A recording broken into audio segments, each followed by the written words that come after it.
আসসালামু আলাইকুম প্রিয় দর্শক শ্রোতা, আজকে আমরা এমন এক জাতির সাথে পরিচিত হতে যাচ্ছি। তাদের জীবন সম্পর্কে কিছু জানবো। আপনারা সবাই আমার সাথে থাকবেন। কাকি ভালো আছেন? হয়, ভালো আছি। আপনার বাসা কই? বিনোদপুর। আপনারা যে বেতন তুলতেছেন, আপনাদের পারিশ্রমিক কত? 400। খাওয়া দাওয়া ছোট করে লেখাপড়া শুগে ওই 400 টাকা দিয়ে। আপনার নাম কি?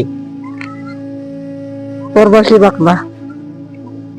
এই যে আপনি একটু বলেন আপনার ভাষায়, আপনার ভাষায় একটু আপনার জীবন কাহিনী সম্পর্কে বলেন।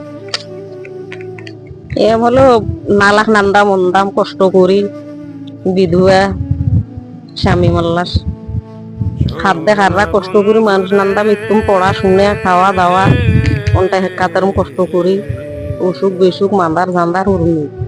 আপনারা কি বিয়ের পর থেকেই এই কাজ করেন না বিয়ের আগেও এই কাজ করেন? সেই দিনটা বাড়িতে নান্দাম। আপনাদের অসংখ্য ধন্যবাদ আমাদের সাথে থাকার জন্য।